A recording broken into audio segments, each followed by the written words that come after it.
तो एक बार फिर से स्वागत है टीजीएल टॉक्स में। आज हमारे साथ जो खास मेहमान मौजूद हैं उन्हें कोई इंट्रोडक्शन की जरूरत नहीं है। थिएटर का जाना माना नाम सिकंदर खान, वो एक बेहतरीन एक्टर, डायरेक्टर और राइटर भी हैं।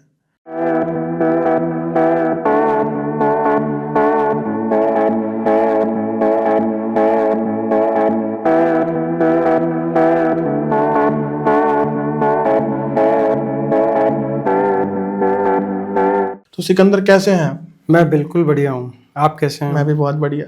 टीजीएल स्टूडियोज में आपका स्वागत है। टीजीएल स्टूडियोज आपको कैसा लगा? मतलब बहुत अच्छा एक्सपीरियंस रहा। बहुत अच्छा इंटेलेक्ट है लोगों का, क्वेश्चन पूछने का, बात करने का और बात सुनने का भी। तो बहुत अच्छा एक्सपीरियंस रहा। राइटिंग, डायरेक्शन और ये सब चीजें आप करते रहते हैं, प्रस्तुति वगैरह करते रहते हैं, तो वो एक्सपीरियंस कैसा रहा? और मतलब मैं वो जानना चाहूंगा कि पहले शुरुआत कैसे हुई? इसकी शुरुआत एक्चुअली कॉलेज थिएटर से हुई। मैं पहली बार कॉलेज में जब थिएटर में आया, मतलब 2010 के वक्त मैं कॉलेज में था, तो हमारी एक पीडी क्लासेस की टीचर थी, विनीता मैम नाम था उनका। तो उन्होंने पर्सनालिटी डेवलपमेंट की क्लासेस में हमें थिएटर की एक्सरसाइजेस कराई। तो मेरा थोड़ा सा था कि मैं सीए वीए कर रहा था, हाँ जी। पढ़ाकू लड़का था, पर स्पोर्ट्स में था मैं, तो कॉलेज की टीम में खेलता था। तो ऐसा था कि थिएटर में भी इंटरेस्ट बन गया।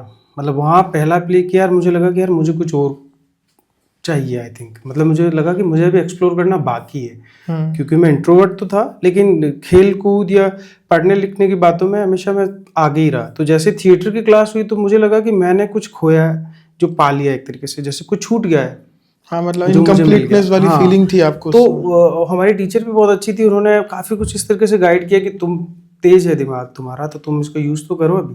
तो वहाँ से थिएटर की जर्नी शुरू हुई। फिर धीरे धीरे काफ़ी वर्कशॉप्स ली, काफ़ी अच्छे लोगों के साथ काम किया। जयपुर में साबिर खान सर हैं हमारे, उनके साथ लंबे टाइम तक काम किया। फिर मैंने लिखना भी शुरू किया। एक्चुअली लिख मैं 2011 से रहा था, और स्टोरीज मेरे दिमाग में अपने आप से बचपन से ही आ रही थी। भाइयों बहनों को कुछ भी कहानी सुनाना, तो उसी वक्त इम्प्रोवाइज करके कुछ कुछ सुनाना। तो ये सारी चीज़ें साबिर सर की वर्कशॉप में एक्सप्लोर की कि राइटिंग क्या है। मतलब वहाँ एक्टिंग की वर्कशॉप होती थी या थिएटर की होती थी, पर उसमें सारे एस्पेक्ट पे काम होते थे। कॉस्ट्यूम पे, सेट डिज़ाइन पे, डायलॉग्स पे, इम्प्रोवाइजेशन के अलावा बहुत सारी चीज़ें। तो राइटिंग का वहाँ से सेंस समझ में आया कि अच्छा, हम जो लिखते हैं वो बड़ा लीनियर सा है। स्टोरी में कॉन्फ्लिक्ट कैसे हो, क्राइसिस कैसे आए, या इंट्रोड्यूस कैसे हो, मतलब इंट्रोडक्शन कैसा है स्टोरी का। तो जब समझ में आया तो फिर अपनी राइटिंग को और इन्हेंस किया कि हाँ, ये काम की चीज़ है और इसमें और करना चाहिए। तो लिखने का फिर वहाँ से आया। और निर्देशन तो ये था कि वर्कशॉप के दौरान मेरे काफ़ी सारे जो दोस्त साथ में थे, तो जब हम प्ले कर रहे थे तो ऐसा होता था कि प्ले के सीन्स हम लोग डिस्कस करते थे, तो लोग थोड़ी इंपॉर्टेंस देने लगे कि यार तू बड़ा अच्छे से समझा रहा है, तूने बहुत अच्छे से चीज़ें समझ ली, ये कैरेक्टर तो हम कर रहे हैं पर तुझे समझ में ज़्यादा आ रहा है कि इसके सबटेक्स्ट में क्या है, तो क्या यहाँ नीड है। तो हम लोग रिहर्सल करते थे उनके सीन्स की अलग से, याद करने के तरीके से। तो तब से मेरे को दोस्त बोलने लगे कि यार तू डायरेक्शन में तेरा लगता है कि कुछ है। मैंने कहा नहीं, मेरे को नहीं बनना है वही डायरेक्टर। मैं उससे पहले राइटिंग ही कर रहे थे? उससे पहले एक्टिंग कर रहा था। राइटिंग भी ऐसी नहीं थी कि मैं स्टोरी सुनाता था, दोस्तों को अच्छी लगती थी, तो ऐसा नहीं था कि हाँ मैं फिल्म्स लिखने में ज़्यादा इंटरेस्टेड था। तो मैंने कहा पहले, अब ऐसा नहीं है तो थिएटर ही कर सकते हैं, फिल्म नहीं बना सकते, इतना बजट नहीं है, इतनी नॉलेज नहीं है, और जयपुर है तो जाहिर सी बात है कि इतनी सारी सुविधाएं नहीं है यहाँ। बॉम्बे जैसा गढ़ नहीं है कि यहाँ सब कुछ मिलेगा। तो अपनी फिल्मों को थिएटर के माध्यम से कहने को मेरे को लगा कि ये सबसे सस्ता माध्यम है और सबसे ऐसा वाजिब जिसमें वक्त दे सकता हूँ, पैसा नहीं है तो, पर उसका बजट भी इतना नहीं होता है थिएटर का। तो इसलिए हमने प्ले बनाना शुरू किया। फिर मैंने प्ले बनाया पहला, भंवरिया कालेट, और वही फेस्टिवल। उसके बारे में बात करेंगे, काफी प्रसिद्ध प्ले है वो। उससे पहले अभी आप कुछ बता रहे थे कि दोस्तों ने आपको कहा कि डायरेक्शन की तरफ थोड़ा सा हो जाइए, तो वो सब चीजें। वो ऐसा रहा कि हम जब भी कोई सीन करते थे तो सब लोग डायलॉग्स याद करते थे और मैं उसका सबटेक्स्ट समझा रहा होता था कि इसका अर्थ ये है, क्योंकि मेरी हिंदी भी बहुत अच्छी थी। तो इनका मीन, कई बार हिंदी के शब्दों का अर्थ बिल्कुल समझ में नहीं आता, शब्द बोलने में भी कन्फ्यूजन होता है, तो मैं अर्थ समझा रहा होता था और उनको मतलब इस तरीके से सरल भाषा में समझाने का मेरा रहता था कि ये इसका अर्थ ये होता है भाई, इस जगह ये डायलॉग्स ऐसे बोला जाना चाहिए ताकि उसका मोटिव क्लियर हो, मतलब ऑडियंस के साइकोलॉजी में वो समझे उसको कि क्यों बोला गया, ये ऐसा क्यों लिखा गया है। या हिस्ट्री के जो प्ले होते थे जिसमें हिस्टोरिकल चीज़ है, तो मेरी हिस्ट्री शुरू से अच्छी थी, तो ये होता था कि उस वक्त घटना का अगर जिक्र है किसी प्ले में तो मैं उसकी बैक स्टोरी सुनाता था कि ये रीजन कैसे था, ये क्यों हुआ, या और क्या हो सकता है, या उस वक्त सिनेरियो क्या था, ताकि इस प्ले में समझ में आए। तो डायरेक्शन फिर वहाँ से मेरे से जुड़ गया कि चीज़ों को मैं ज़्यादा अच्छे से एलेबरेट कर पा रहा हूँ, लोग समझ रहे हैं और अप्रिशिएट कर रहे हैं। तो मुझे लगा कि चलो कभी कभी अपन करते हैं एक प्ले, तो इस तरीके से बहुत प्ले बढ़िया। का आया। भवरिया कलट की आपने बात की, तो दोस्तों अगर आपने भवरिया कलट देखा हो तो प्लीज कमेंट बॉक्स में बताइए। भवरिया कलट मतलब आपने जो प्ले बनाया, उससे पहले में अभी आपने एजुकेशन की बात की, हिस्ट्री और आपने बाकी चीजें बताई कि आपने इतनी सारी चीजें, तो एजुकेशन में आपका क्या बैकग्राउंड रहा है? एजुकेशन में ऐसा रहा है कि मेरे को एजुकेशन सिस्टम बचपन से ही पसंद नहीं है। तो मतलब मैं जब छोटा था तो मेरे सवाल होते थे कि ये चीज़ें क्यों है, वो क्यों नहीं है, ये किताब में ये क्यों पढ़ाया जा रहा है। मतलब एक परवरिश जैसे होती है, हाँ जी। तो शिक्षा भी एक परवरिश है, नौकरी के लिए तो नहीं है, वो शिक्षित करने के लिए। तो वो मोटिव मेरे को लगता नहीं था इस एजुकेशन सिस्टम का जो भी करंट में है चल रहा है। तो मैं कागज़ के टुकड़े के लिए नहीं पढ़ रहा था, मैं एवरेज स्टूडेंट था, मतलब 60-65, लेकिन जो पढ़ता था मुझे आज भी याद है। हाँ जी। तो पढ़ाई अच्छे से की, फिर मैं कॉमर्स सब्जेक्ट लिया मैंने और सीए करने लग गया। सीए में मैं आईपीसीसी में पहुंच गया। उस दौरान भी कॉलेज में थिएटर मिल गया। तो उस वक्त मेरे को लगा कि अभी बहुत कुछ पढ़ना बाकी है। और मेरे घर में क्या भाई बहन जीके बहुत पढ़ते थे खुद से ही, मतलब जनरल कि दुनिया में ये क्या है, वो किसने बनाया, ये किसने बनाया, पॉलिटिशियंस को पढ़ना। तो मैंने खुद से ही बीए की बहुत सारे सब्जेक्ट्स, लगभग 12-13 सब्जेक्ट्स की किताबें खुद ही पढ़ ली। अच्छा। ज्योग्राफी पढ़ी, history, political, philosophy, home science, painting, इनकी जितना जितना मैं पढ़ पाया। फिर मैं क्योंकि ये राइटिंग में बहुत हेल्प करता है, तो हर जगह का एक सिनेरियो आपके क्लियर होना चाहिए कि वहाँ की भौगोलिक स्थिति क्या है, और आप किस तरीके का नाटक या कहानी लिख रहे हो, किसी जगह का नाम यूज कर रहे हो तो उसका बैकग्राउंड क्या रहा है। तो ये भी काम में आया। और उसके अलावा फिर मैं ग्रेजुएशन करने के बाद मुझे लगा कि सीए नहीं कर रहे हैं तो कुछ करते हैं, घर वालों का कि कुछ तो करना पड़ेगा। फिर मैंने लॉ किया। तो 16 में मैंने क्लियर कर लिया, 3 साल में आराम से। मतलब थिएटर भी करता रहा, वो भी करता रहा। फिर उसके बाद ऐसा रहा कि घर वालों ने कहा कि अब प्रैक्टिस भी करो, तो मैंने कहा अभी थोड़ा सा मेरे को मेरे हिसाब का काम करना है। तो मैंने सीधा फिर अपना ही पकड़ा कि मेरे को आर्ट में फुल ही टाइम जाना है। आर्ट में आपने दे दिया। हाँ, क्योंकि मेरा ये था शुरू से कि चीज़ों को दिखाने का नज़रिया जो सभी डायरेक्टर्स का होता है, एक मेरा भी ईजाद हो चुका है। मैं किसी को फॉलो नहीं कर रहा हूँ, एडमायर सबको करता हूँ कि बहुत अच्छी फिल्म है, हॉलीवुड, बॉलीवुड, जो भी सारी फिल्में हैं। लेकिन मुझे लगता था कि और भी तरीके बाकी है, क्योंकि नए नए डायरेक्टर्स आते हैं, नई नई तरीके की चीज़ें दिखाना चाह रहे हैं। या तो मेरा एक तरीका खुद से बन गया था कि मैं कुछ और चीज़ लाना चाह रहा हूँ, क्योंकि रिपीटेटिव चीज़ें हमें देखने को मिल रही है और नाटक तो लिखे हुए ही नहीं है इतने हिंदी के। तो ऐसा था कि दूसरे नाटक पढ़ना, दूसरी लैंग्वेजेस के नाटक पढ़ना। तो फिर मुझे लगा कि चलो अपन लिख करके खुद का करने का कुछ करेंगे। तो ये शिक्षा से ये चीज़ें ऐसे जुड़ गई कि मैंने लॉ किया, काफ़ी सारी चीज़ें पढ़ी, तो उसके कुछ चंक्स कभी कभी किसी नाटक में काम में लिए, या थियरीज बहुत काम में आई, मतलब पढ़ने से। नहीं, दिखती है आपकी जो आपने अब तक जो इतनी पढ़ाई की है, इतने सारे अलग अलग सब्जेक्ट्स में आपने नॉलेज ली है, वो आपके राइटिंग में कहीं ना कहीं झलकती है और वो लिखने में भी आपको काफ़ी हेल्प करती होगी। तो इसी से एक जो आपका अवार्ड विनिंग प्ले है भवरिया कालेट, उसकी शुरुआत कैसे हुई? उसकी शुरुआत एक्चुअली उसी हुई कि हम लोग 18 में मैं मेरे एक दोस्त के साथ बहुत डिस्कस कर रहा था कि काफ़ी थिएटर कर लिया है। हाँ जी। और जयपुर में या अधिकतर लोग थिएटर में इसीलिए रहे कि उन्हें फिल्म्स करनी है, फिल्म्स करनी और उसको अपनी नींव मजबूत करनी है, तो थिएटर पे काम करना है। पर थिएटर में भी बहुत सारी फॉर्म है, मेलोड्रामा है, मैथोलॉजिकल प्लेस करते हैं, रियलिज्म है, ड्रामा है। तो मेरा ये था कि यार ड्रामा कर रहे हैं ठीक है, थिएटर का पार्ट है और वो करना भी ज़रूरी। ये भी एक अलग ही परंपरा चल रही है कि थिएटर इस तरीके से होता है, वो स्वांग, बहुत सारे तमाशा शैलियाँ हैं। तो मुझे लगा कि मुझे रियलिज्म पे काम करना है, क्योंकि वो सिनेमा के सबसे ज़्यादा नज़दीक है। तो फिर मुझे लगा कि अभी थोड़ा ब्रेक लेते हैं और खुद का एक डायरेक्शन करते हैं। तो एक फेस्टिवल हो रहा था रंग राजस्थान, तो उसकी अनाउंसमेंट हुई थी और मैंने सुना था काफ़ी यंग डायरेक्टर्स को देते हैं मौका। तो मैंने भी अप्लाई किया एक प्ले लिख करके, भंवरिया कालेट। और उन दिनों में मैं विरासी कम्युनिटी को काफ़ी एक्सप्लोर कर रहा था बहुत अच्छे से, कि एक ऐसी सभ्यता एक तरीके से उनकी कि वो कहाँ राजा महाराजाओं के वहाँ बजाते थे, गाते थे, या बहुत पुराने जो भी नुस्रत साहब है वो भी मिरासी थे। तो आज के सीनियरों में वो लोग क्या कर रहे हैं तो कैसे वो चोरियाँ करके अपनी ज़िंदगी जी रहे हैं या मजदूरी कर रहे हैं, कुछ ना कुछ उनके पास अपने सब संपूर्ण तर्क है कि वो ऐसा क्यों कर रहे हैं। और इसी आधार पर मैंने सोचा कि चलो इसको ही एक बड़ा मुद्दा बनाया जाए कि ऐसी कम्युनिटी जिसको लोग आज देखते हैं, सुनते भी नहीं है, पता भी नहीं है उनको, और वो आज के सिनेरियो में क्या कर रही है। तो उसको लिख करके अब हम लोगों ने क्या किया कि डिस्कस किया पहले। अब मैं कोई बड़ा डायरेक्टर तो था नहीं, मैं भी खुद एक आर्टिस्ट था।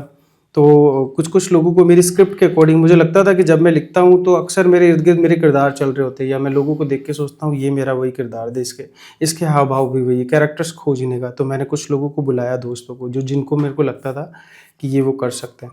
हालांकि वो दोस्त वैसे नहीं थे कि मेरे को बहुत अच्छे से जानते हैं, पर एक बिलीव था कि स्टोरी सुनी, उन्होंने कहा कि चलो एक्सपेरिमेंट करते हैं। हाँ जी। तब हमने साल भर उस पर काम किया, हमने एक बाड़ा बनाया, क्योंकि वो वैसे ही रहते हैं इस सिचुएशन में। अभी जो सिनेरियो चल रहा है कि वो मतलब कचरा बीनते हैं, कचरा उनके जो भी बीन करके लाते हैं वो इकट्ठा रखते हैं, फिर इकट्ठा बेचते हैं, फिर पैसा कमाते हैं। तो ये कहानी ऐसी थी कि हम बकरियों के बीच में रहे, बाड़े में रहे, और वहाँ नहाते नहीं थे, लंबे बाल हो गए, बहुत बहुत मेल हो गया, जुएं पड़ गई। और ये एक ऐसा अनुभव था कि क्या मैं उस कैरेक्टर को सही में जी रहा हूँ या मैं सिर्फ करने जा रहा हूँ। हाँ जी। लेकिन मैंने उसको जीने की पूरी कोशिश की, क्योंकि ऐसा था कि जब मैंने लिखा तो मुझे लगा कि भंवरिया का कैरेक्टर तो कौन करेगा, मैं कहाँ से ढूंढूं। कोशिश भी की कि मैं पहली बार डायरेक्शन कर रहा हूँ, मुझे आता कुछ नहीं ऐसा कि मैं लोगों को पसंद आऊँगा या नहीं, लेकिन कोई मिला नहीं, क्योंकि डायरेक्शन तो मुझे ही करना था। और काफ़ी थिएटर के दोस्त थे ऐसे जिन्होंने मना किया कि ऐसे प्ले नहीं होते, और ऐसे कोई करता ही नहीं, कोई प्ले उठा के सीधा सीधा क्यों नहीं करते हो, ऐसा नहीं चलता, और कौन देखने आएगा कंजरों को। क्योंकि कचरा बीनने वाले लोग अब कंजरी कम्युनिटी में आ गए, लोग इस तरीके से देखते हैं उनको। तो मैंने कहा नहीं यार, मेरे को ये तो करना ही है, चाहे फ्लॉप हो जाए कुछ हो जाए। मतलब ये ऐसा पीक पॉइंट था मेरा कि या तो अगर मैं चीज़ें छोड़ देता पूरी तरीके से, क्योंकि जो चाहिए था वो मिल नहीं रहा था, और बॉम्बे में जा नहीं पा रहा था क्योंकि फाइनेंशियली बैकग्राउंड इतना स्ट्रॉन्ग नहीं था कि हाँ मैं जाऊँ, क्योंकि पढ़ाई में बहुत पैसा लगा चुका था, तो घर में भी ऐसा सपोर्ट नहीं था। तो इतने सारे चैलेंजेस आप फेस कर रहे थे during this writing of the play, तो फिर वो वहाँ से स्टेज तक का सफ़र वो कैसे रहा? आप मतलब सबसे इम्पोर्टेंट चीज़ तो ये थी कि आप जब कुछ भी कर रहे होते हो तो पैसा चाहिए होता है, क्योंकि आपके पास कुछ नहीं तो वक्त तो दे ही रहे हो आप लोग, और फिर ऐसे लोगों का साथ चाहिए होता है जो पॉजिटिविटी दे, कुछ नहीं दे सकते हैं इसलिए। तो जब सबसे बड़ी प्रॉब्लम पैसों की थी, तो ग्रुप जो मैंने बनाया उसमें किसी के पास कुछ भी नहीं था, अब थिएटर में कुछ है भी नहीं ऐसा। तो ऐसा था कि चलो मेरी सेविंग्स थी, मैं ट्यूशन्स पढ़ाता था, तो मैंने काफ़ी कुछ इकट्ठा किया था कि चलो ये इस प्ले में लगा करके कुछ देखते हैं, और वो खर्च भी हो गया तो कहाँ दिक्कत आने वाली, वो तो अपना ही, किसी को कहाँ बताना है, घर वालों को बोल नहीं सकते। तो ऐसा था कि पैसों की बहुत दिक्कत आई, काफ़ी बार हम लोग मतलब परेशान होते थे, और हमारे पास, हम तो फेस्टिवल में कर रहे थे प्ले, तो दिक्कत नहीं थी कि बुक कौन कराएगा, कैसे नहीं होगा, ऑडियंस कहाँ से आएगी, तो वो तो सब आ ही रहा था, ऑलरेडी मिल ही रहा था। लेकिन पैसों की सबसे बड़ी दिक्कत आई। और फिर सबसे ये भी होता था कई बार कि जब भी कोई दोस्त या साथ में कभी रिहर्सल में बैठ रहे, तो नेगेटिविटी ऐसी वाली आ जाती थी कि यार इस तरीके के प्ले कोई कर नहीं रहा है, तुम क्यों कर रहे हो, रियलिज्म में क्यों जा हाँ रहे हो? रियलिज्म क्या कर लेगी, को तुम जो बोल रहे हो किसी को सुना ही नहीं आएगा, तुम तो बहुत धीरे धीरे बोल रहे हो, या ये फिल्म थोड़े ना है, तुम फिल्म की तरह क्यों कर रहे हो, वहां तक आवाज जानी चाहिए, क्योंकि शुरू से ये सिखाया है कि आप यहाँ से बोलो कि लास्ट सीट तक आवाज जाए, और तुम तो आराम से बात कर रहे हो जैसे। थिएटर और प्ले को हमेशा दिखाएगा ग्रैंड होना चाहिए। तो हमारा ये था कि हम इंटीमेट थिएटर में कर रहे हैं कि ऑडियंस जस्ट पास में, और मेरा शुरू से ये था कि यार नाटक ऐसी हो कि नज़दीक लोग बैठे, जैसे कैमरा पास में ही हो, ये ऑडियंस बिल्कुल पास से दिख रही है, आपके चेहरे के सारे एक्सप्रेशन दिख रहे हो, आपकी एक मसल्स दिख रही हो कि एक्ट कर रहे हो या ड्रामा हो रहा है। तो ड्रामा अपनी जगह अच्छी, ठीक है, बढ़िया है जो लोग करते हैं, हमने भी किया है, उससे भी काफ़ी कुछ सीखने को मिला है। लेकिन रियलिज्म जो मेरे को फिल्म की तरफ ले जा रहा था वो यही था कि इस प्ले से ही मुझे इतना मतलब मेरी नींव मजबूत हुई, या ऐसे कह सकते कि मेरा वाक चातुर्य सामने आया कि मैं जब जैसे प्ले किया, और प्ले बहुत पसंद आया लोगों को, लोगों ने बहुत कुछ लिखा उसके बारे में, और आगे चल के वही प्ले इंटरनेशनली दूसरे देशों के बड़े बड़े फेस्टिवल्स में सेलेक्ट हुआ, बुल्गारिया के, केन्या में 2 बार हुआ, हम उसको करके आए। एक बार पाकिस्तान से भी इनविटेशन मिला, पर हमें लगा कि नहीं यहाँ तो नहीं जा सकते, क्या जाएंगे कैसे, तो नहीं जा पाए, फिर हमने उसको कंबोडिया में किया।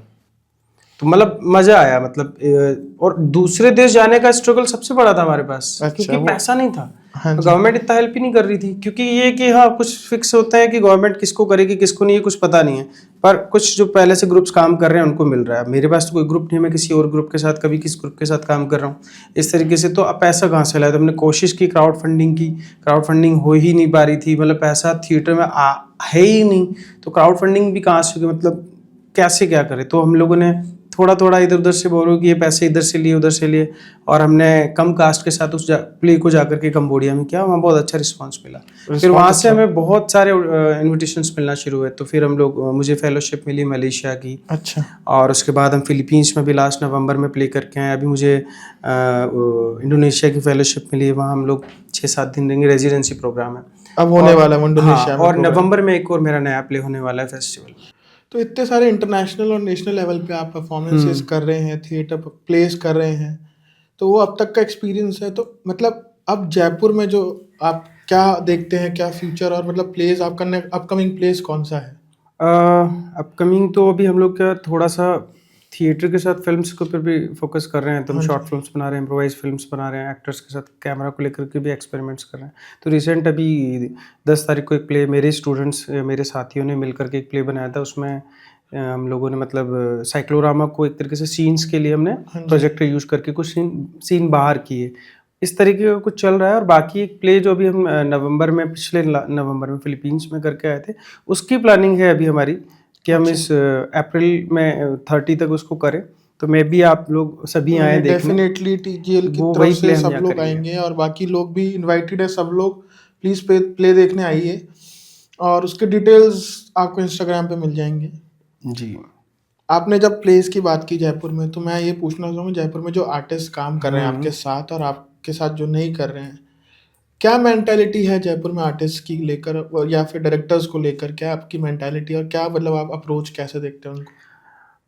देखिए, सबसे पहले तो ये कि मैं शायद इतना बड़ा तो नहीं हूँ कि सबके लिए एक साथ सबके लिए बोल सकूँ, या मेरी समझ जितनी डेवलप हुई है मैं उतना ये मैंने जो समझा है कि जयपुर में जो भी बच्चे नए आ रहे हैं, जो भी युवा आ रहे हैं या कम उम्र के लोग आ रहे हैं, और वो आते ही सिनेमा के लिए आ रहे हो एक्चुअली, हाँ जी। और थिएटर करने मतलब थिएटर में आ जाते हैं वो लोग, क्योंकि थिएटर की वर्कशॉप्स में ज़्यादा पैसे नहीं लगते हैं, और एक बार दो और फिर वर्कशॉप करते रहो, और डायरेक्टर्स जिनके साथ वो कर रहे हैं उनको अपने प्ले बनाने होते हैं, वो उनका अपना काम कर रहे हैं।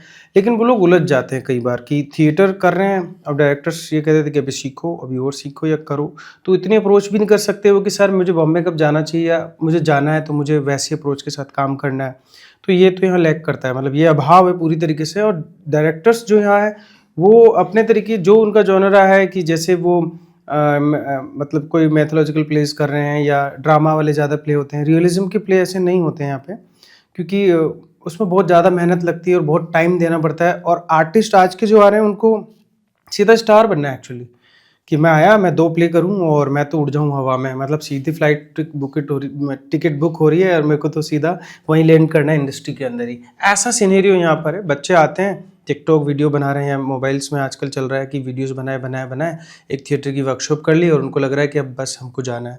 तो रियलिज्म का काम इस तरह की वर्कशॉप्स यहाँ नहीं होती है। बहुत कम डायरेक्टर्स हैं ऐसे जिनकी वर्कशॉप्स मैं रिकमेंड करता हूँ कि हाँ ये करनी चाहिए, नहीं है यहाँ पर मतलब ऐसा। और आर्टिस्ट इसी वजह से पीछे है।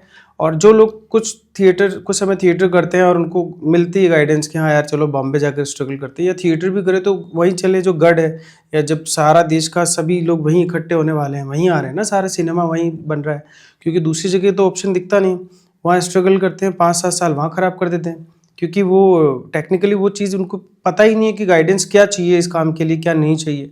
तो कैमरा एंगल्स की या कैमरा की कोई नॉलेज नहीं है, और पहली बार यहाँ से थिएटर 5 साल किया मान लो, 5 साल बाद वहाँ गए तो पता चलता है कि क्यों किया थिएटर, क्योंकि उनको थिएटर का कुछ भी नहीं चाहिए, उनको रियलिज्म चाहिए, मतलब उनको वास्तविकता चाहिए, जैसे हो वैसे करो। अब थिएटर में तो आप बूढ़े बन जाओगे 25 साल के भी, वहाँ तो बूढ़े आदमी हैं जिनको कास्ट करेंगे, फिल्म्स बहुत अलग है। तो कैरेक्टर तो सेम एज वाले कैरेक्टर्स यहाँ है ही नहीं, और क्योंकि जो भी नाटक बने हैं या लिखे गए हैं पुराने, उनमें वही चीज़ रिपीट होती रहती है। एक डायरेक्टर जिसने एक नाटक कर दिया वो 20 साल से फिर उसी को दोहराते रहेगा।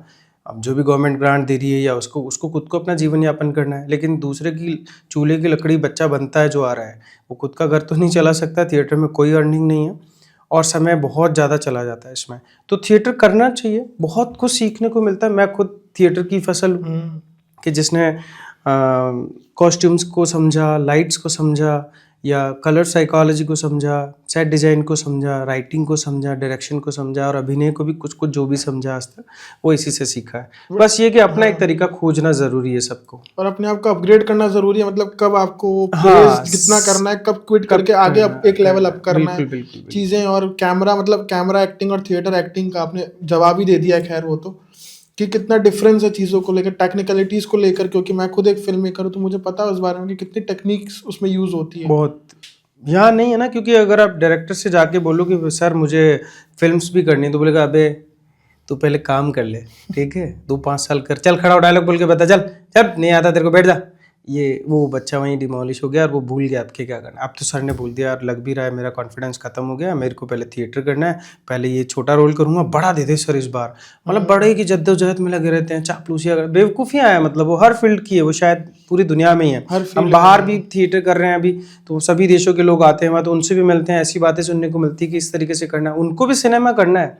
मतलब थिएटर और सिनेमा साथ किया जा सकता है, लेकिन अभी यहाँ का सिनेरियो इसको थिएटर कर, सिनेमा का नाम मत ले, वो बाद में करना, पहले खुद पे मतलब ऐसा एक एनवायरनमेंट है, तो वो डिसिप्लिन थिएटर के हिसाब से ठीक है। पर अगर वही बच्चे यहाँ जयपुर में अगर आप कोई फिल्म की लाओ ऑडिशन करना चाह रहे हो करना, तो बच्चों के एटीट्यूड ये होंगे कि नेटफ्लिक्स पे आ रही है क्या ये फिल्म, या आप मेरे को कौन सा रोल दे रहे हो।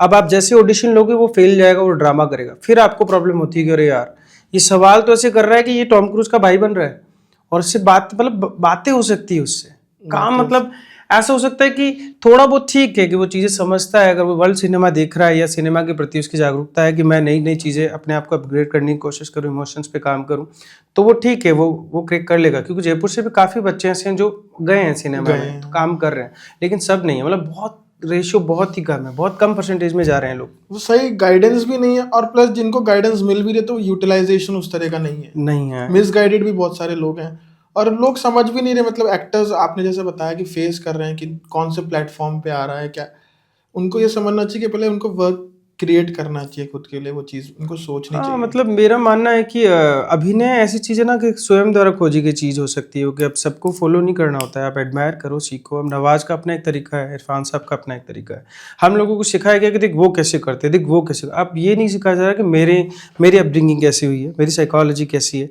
या मैं किस तरीके का काम करना पसंद करता हूँ, मैं अपने जॉनरा को फील ही नहीं कर रहा हूँ, मुझे बस ये पता है कि नवाज ऐसे बोलता है, मुझे ऐसे बोलना चाहिए।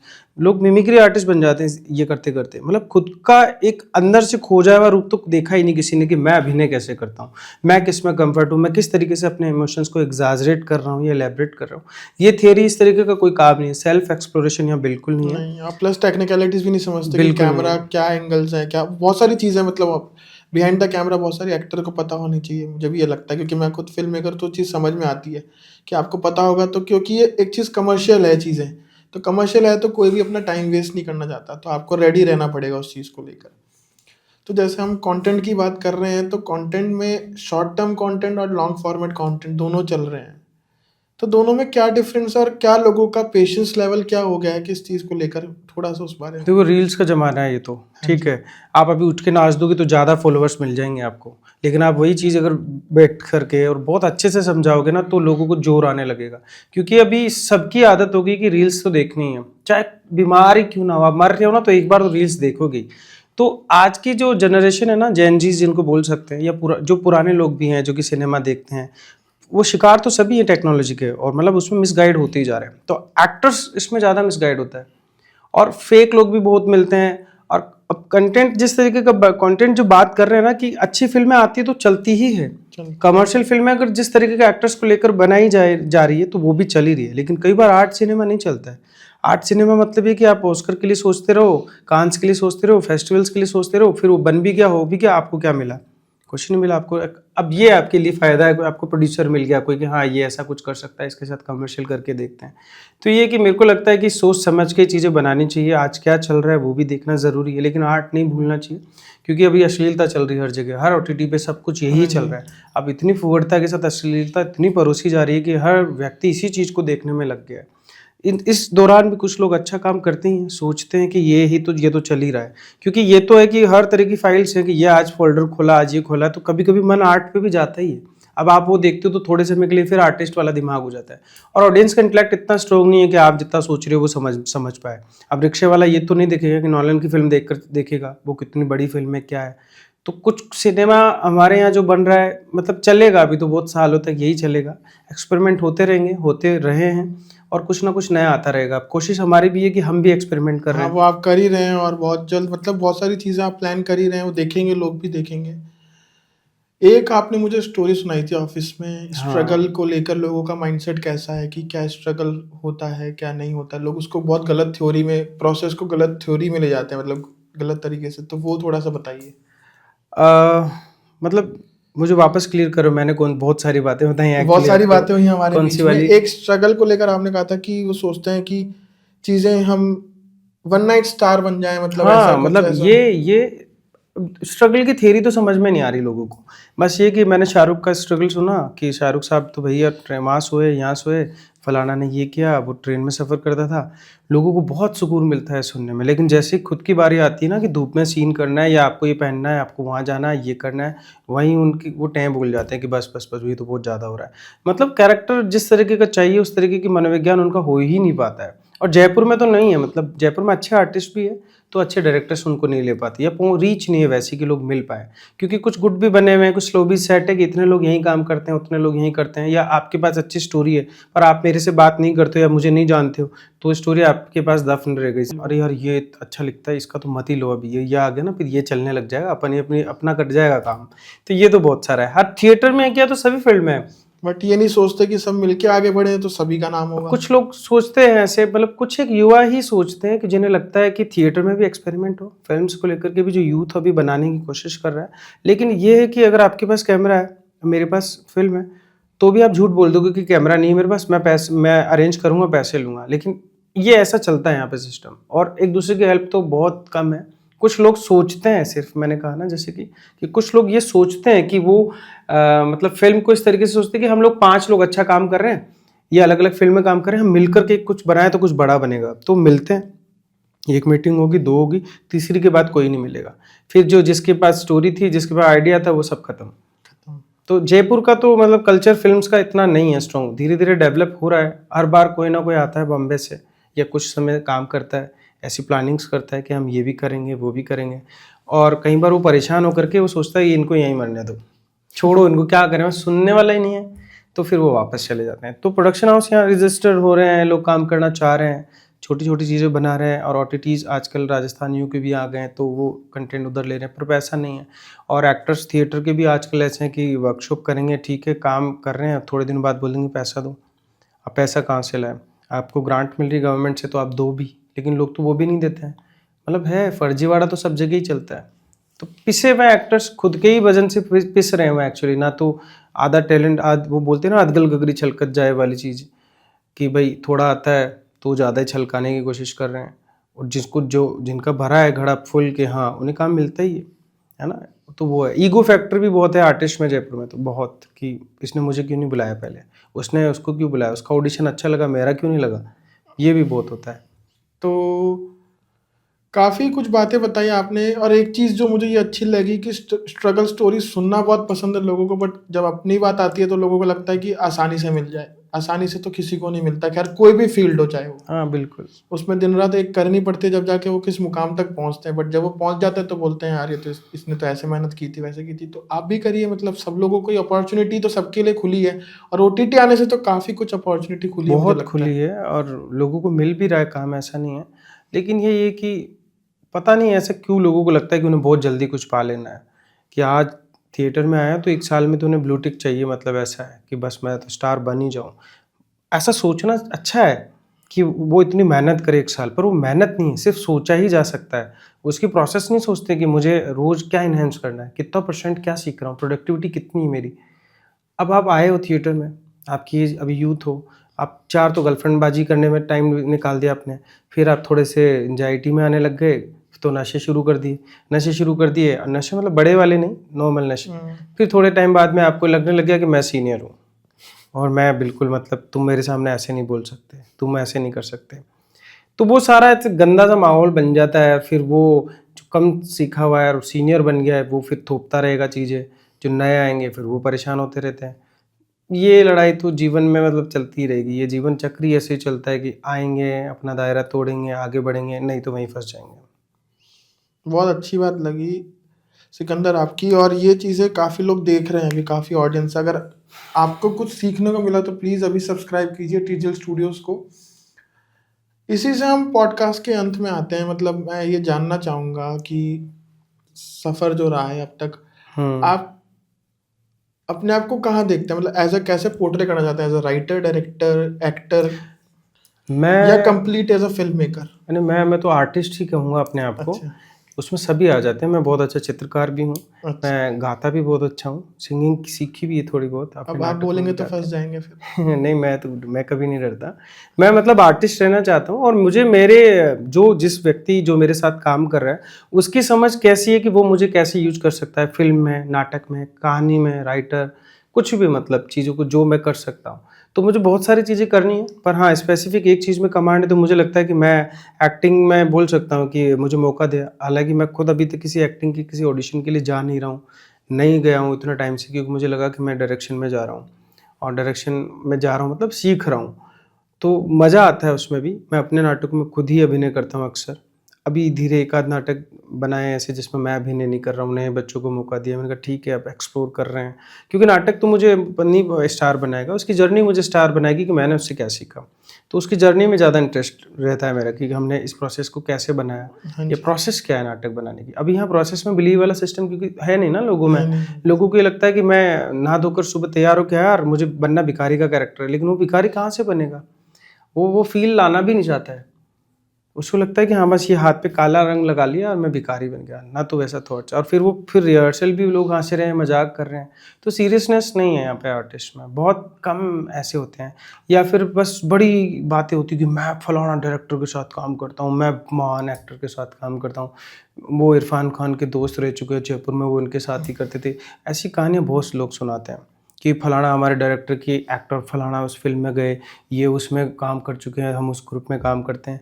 खुद का कुछ पहचान नहीं, ग्रुप के या खुद के डायरेक्टर के, या ऐसी इस तरीके की बेवकूफ़ियाँ करते हैं बच्चे जो नए हैं।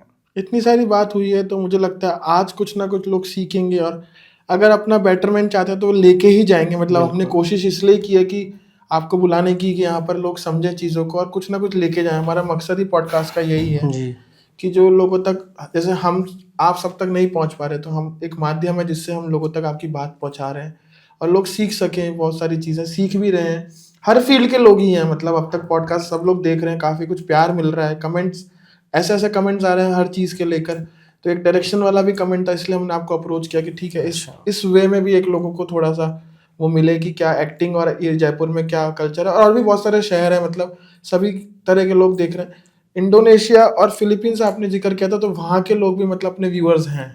अभी बिल्कुल। पॉडकास्ट वहाँ भी देखा जा रहा है, तो मैं भी खुद देख के ताजुब कर रहा था कि वहाँ तक भी लोग, मलेशिया तक लोग देख रहे हैं पॉडकास्ट अभी इस समय। तो सिकंदर, आपका बहुत बहुत शुक्रिया यहाँ आने के लिए। Thank you so much. आपने बहुत कुछ सिखाया लोगों को, और हमें बहुत अच्छा लगा आपसे बात करके, चीज़ें देखते हुए। तो दोस्तों, कहीं जाएगा मत, जैसे हमने प्रॉमिस किया था, एक गाना सुन के जाएंगे। तो पेश है सिकंदर खान। हो नी चंगा मैनू कीता बिबा, नी चंगा मैनू कीता बिबा, दिल मेरा तोड़ के, वे बड़ा पछताया खा,